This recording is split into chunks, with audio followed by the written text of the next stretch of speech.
اگر نگران set up کی جو مدت ہے وہ 3 ماہ سے زیادہ ہوتی ہے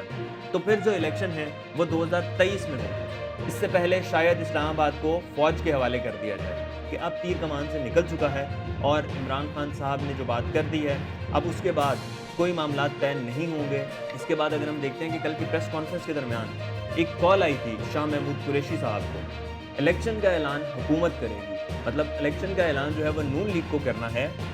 بسم اللہ الرحمن الرحیم۔ السلام علیکم ناظرین، خلیج نیوز اردو اسامہ اقبال میں آپ سب کو خوش آمدید۔ ناظرین، سابق وزیر اعظم عمران خان صاحب نے لانگ مارچ کا اعلان کر دیا ہے اور انہوں نے یہ کہا ہے کل کہ میں 25 مئی کو اسلام آباد سری نگر ہائی وے پہنچوں گا 3 بجے کے قریب۔ تو انہوں نے تمام لوگوں سے گزارش کی ہے کہ آپ سب لوگ 3 بجے سری نگر ہائی وے پہنچیں 25 مئی کو۔ جب سے ہم یہ دیکھتے ہیں کہ ناظرین عمران خان صاحب نے یہ اعلان کیا ہے اس کا لانگ مارچ کا، اس کے بعد سے ایک چہمگوئیوں کا بازار گرم ہو گیا ہے، لوگ سرگوشیاں کر رہے ہیں اور کچھ تجزیہ کار کا یہ ماننا ہے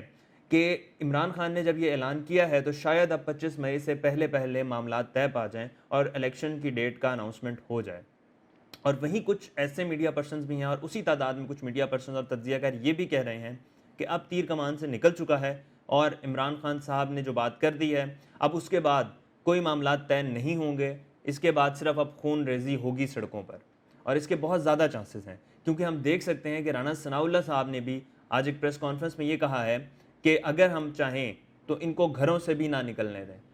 تو گرفتاریوں کا رد عمل بھی شروع ہو سکتا ہے، یہ بھی ان کا کہنا تھا۔ تو اس کو دیکھ کے یہ لگتا ہے کہ اب سیاست کا جو بازار ہے وہ بہت زیادہ گرم ہو چکا ہے اور آپس میں شاید خون ریزی ہو جائے ادھر اسلام آباد میں، اور جتنی تعداد میں عمران خان صاحب نے لوگوں کو نکلنے کا کہا ہے، اگر اتنی تعداد میں لوگ نکل آتے ہیں تو پھر تمام کاروبار بھی بند ہوں گے یہاں پر، اور اس میں کوئی شک نہیں کہ گرفتاریاں بھی ہوں گی اور خون ریزی بھی ہوگی۔ اس کے بعد اگر ہم دیکھتے ہیں کہ کل کی پریس کانفرنس کے درمیان ایک کال آئی تھی شاہ محمود قریشی صاحب کو۔ اب وہ کال جب شاہ محمود قریشی صاحب کو موصول ہوئی تو انہوں نے وہ کال سنی اور عمران خان صاحب کو وہ ہلکے سے سرگوشی کر کے کان میں بتانا چاہتے تھے، لیکن وہ ان کے جو مائکس تھے وہ آن تھے اور وہ مائک نے آواز کیچ کر لی تھی۔ بند کر دو اس کو،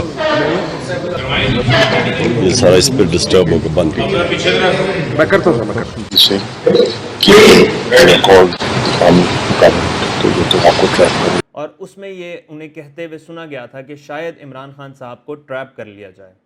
تو اس کے بعد ہم نے عمران خان صاحب کا بھی رد عمل دیکھا تھا کہ عمران خان صاحب نے فوراً سے انہیں کہا کہ اس کو بند کر دو، اور ہنستے ہوئے انداز میں یہ بات کی تھی کہ اس کو بند کر دو، اور انہوں نے بات کرنے سے گریز کیا تھا کہ وہ بات نہیں کریں گے، بالکل منع کر دیا تھا۔ تو اس کا مطلب یہ ہے کہ جو عمران خان صاحب کو روکنا چاہ رہے تھے، جو ان کے خلاف سازشیں کر رہے تھے، جو ان کو دھمکانے کی کوشش کر رہے تھے، ان لوگوں نے آخری وقت تک اس کو کال کی اور خان صاحب نے بات کرنے سے منع کر دیا۔ مطلب اس کا مطلب یہ ہے کہ عمران خان صاحب اب طے کر چکے ہیں، اب وہ پیچھے نہیں ہٹیں گے۔ ناظرین، عمران خان کی اس پریس کانفرنس کے بعد مختلف چہمگوئیاں ہوتی رہیں اور رات دیر گئے تک اسی پر بات ہوتی رہی کہ اب لانگ مارچ کا اعلان ہو گیا ہے تو اب کیا ہونے جا رہا ہے۔ اب لوگ اسی کشمکش میں تھے کہ مریم اورنگزیب جو وفاقی وزیر اطلاعات ہیں، ان کا ایک بیان آتا ہے جو خبر کی صورت میں ہوتا ہے، اس میں وہ یہ کہتے ہیں کہ سب کان کھول کر سن لیں،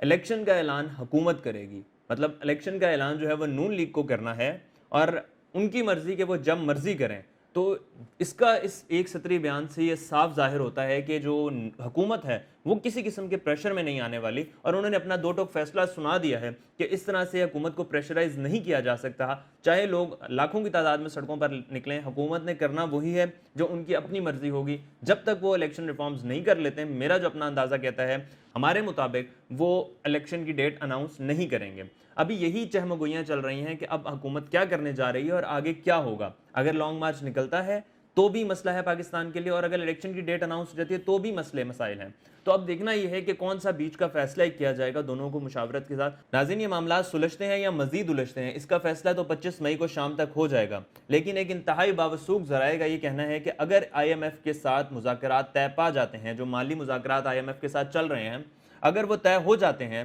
تو اس کے بعد حکومت نئے انتخابات میں جانے سے انکار کر دے گی،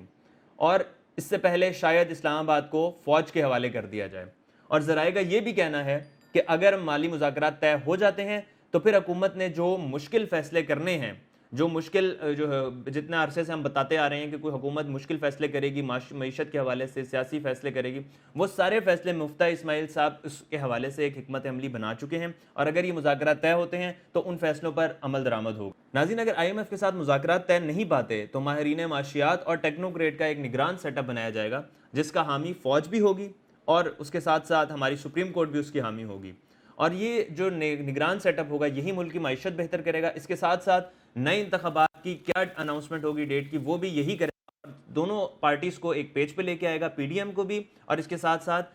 پی ٹی آئی کو بھی ایک پیج پہ لے کے آئے گا، اور پھر ایک جو الیکشن کی ڈیٹ ہے وہ ایک ڈیٹ اناؤنس کی جائے گی۔ اور ذرائع کے مطابق یہ کہا جا رہا ہے کہ اگر نگران سیٹ اپ کی جو مدت ہے وہ 3 ماہ سے زیادہ ہوتی ہے تو پھر جو الیکشن ہے وہ 2023 میں ہوں گے۔ تو ناظرین، یہ ملک کی موجودہ سیاسی صورتحال چل رہی ہے، اور جو عمران خان نے لانگ مارچ کا اعلان کیا ہے یہ ایک بہت ہی اہم فیصلہ ہوگا، اور دیکھنا یہ ہے کہ اونٹ کس کروٹ بیٹھے گا۔ کیا 25 مئی سے پہلے عمران خان صاحب کا مطالبہ مان لیا جائے گا، یا پھر آئی ایم ایف سے مذاکرات طے ہو پائیں گے؟ اس حوالے سے ہم اپنے اگلے ولاگ میں آپ کو بتائیں گے۔ دیکھتے رہیے خلیج نیوز۔